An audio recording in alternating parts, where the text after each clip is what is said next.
Hello everyone and welcome back to the Great Book of Grudges. My name is Nathan and we're back with some more SFO Grimhammer showcases for the newest patch, the Land of Wealth. This patch will be dropping on the 3rd of June, which is this coming Friday, and it's got a bunch of campaign changes for all the races with also some quality of life improvements. As always, I do have to tell you that this is going to be an open beta patch, so anything that you want to see on it, if you've got any suggestions, if you've got any criticisms, please leave them in the comments below as the SFO Grimhammer team will be checking out these videos in an effort to gauge viewer interest. In this video, we'll be focusing around the changes coming to Tzeentch and Kairos Fateweaver, a faction which generally is doing very okay even in vanilla form, as well, we can see that there's an obvious love towards them. They're very powerful, they've got loads of different things that make them very, very strong, but there's a few changes that needed to come into effect. First, we'll look towards the changes coming to control. You see, control affects barrier replenishment rate, construction time province-wide, and Winds of Magic power reserve when channeling faction-wide.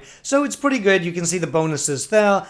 It's going to help you with construction, which is going to be very, very useful because you've got most of the cool stuff linked at the end of your tree. Mind you, you still have some pretty powerful stuff anyway, but in general, you're going to see yourself using some more heavy firepower when mixing up some new armies. The resource building has been changed a little bit, as you can see here. Strong Winds of Magic increase technology research rate, which is very beneficial to you, and at tier 3 it lowers enemy spell resistance province-wide. It's also important to note here that the port chain will also increase enemy miscast chance province-wide, and the teleport stance will also add in plus 10% replenishment rate. It's just I don't have footage of that because I had a bit of a PC issue. Your infrastructure buildings have changed a little bit, and I'll outline them now as we scroll through them. The corruption chain has an income bonus lowered, but changed to province-wide, and at strong Winds of Magic, it will also increase income for the region, so that's pretty good in general. It's not really nerfed, but semi-buffed. Library chain itself is quite good. It's -1 turn recruitment time for province-wide added to the final level,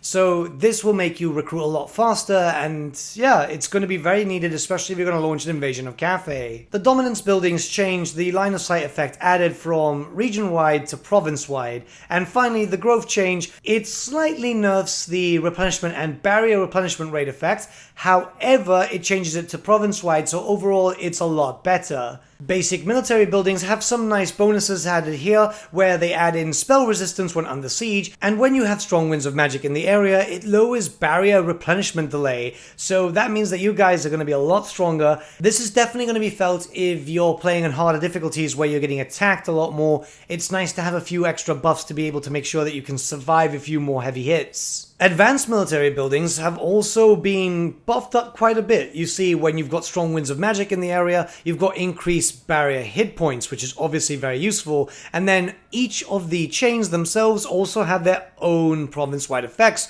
like say for example reload time reduction. So all of them are quite good, and this will give you more reason to build up more military styled settlements just so you can get those benefits going forward, and I must say that it really does make a difference if you're getting attacked a lot. There is a new building change which focuses around your Winds of Magic because you know you are a Tzeentchian, and what it does is it increases Winds of Magic reserve every turn, lowers miscast chance, lowers enemy spell resistance, and lowers other corruptions province-wide, but also at strong Winds of Magic it increases campaign movement range for your forces, but lowers enemy campaign movement range province-wide too, so it's pretty good overall. Tzeentch has had the manifestations changed a little bit, the effects are a little bit better, and obviously a lot more corruption spread. This is the same as all the other Monogod Chaos factions, as corruption is so important for them, they needed a little bit of an extra boost for this.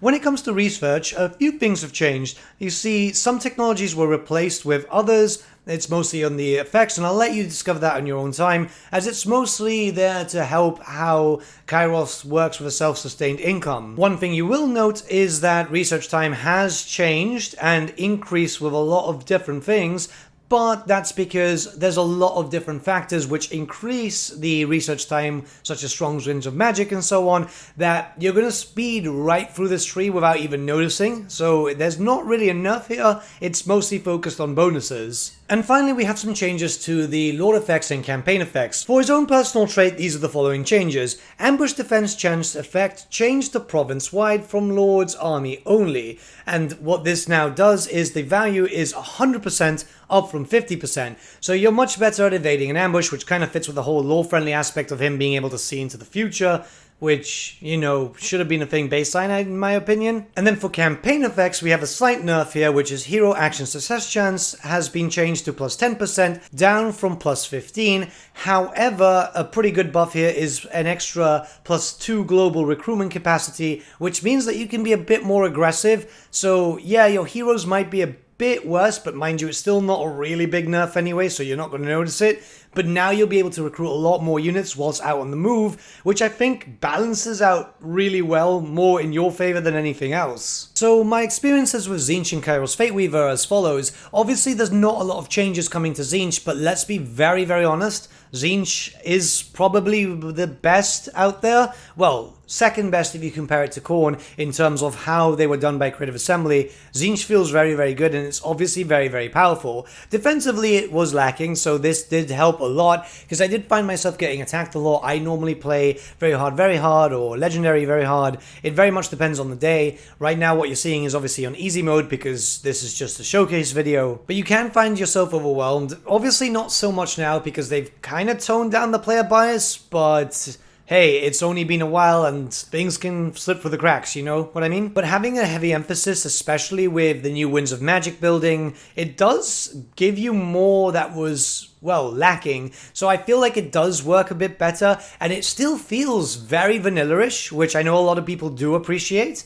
I appreciate that too, because some things don't need to be drastically overhauled, especially when the faction's pretty good. But I think that this gives them a bit more defensive ability in case they get attacked, which can happen, and everything else still feels like normal, which, again, is a very, very good thing. Overall, I think the SFO changes are pretty good. Keep in mind that these are just minor changes coming towards all the different factions together. There's a big quality of life change here too, so obviously if you do make use of the growth bonuses when you don't charge for your tax in your regions, you're going to be able to get quite strong quite fast. I've not really seen the AI do that, but mind you, the AI gets natural cheats anyway. But I think overall, these are all really good.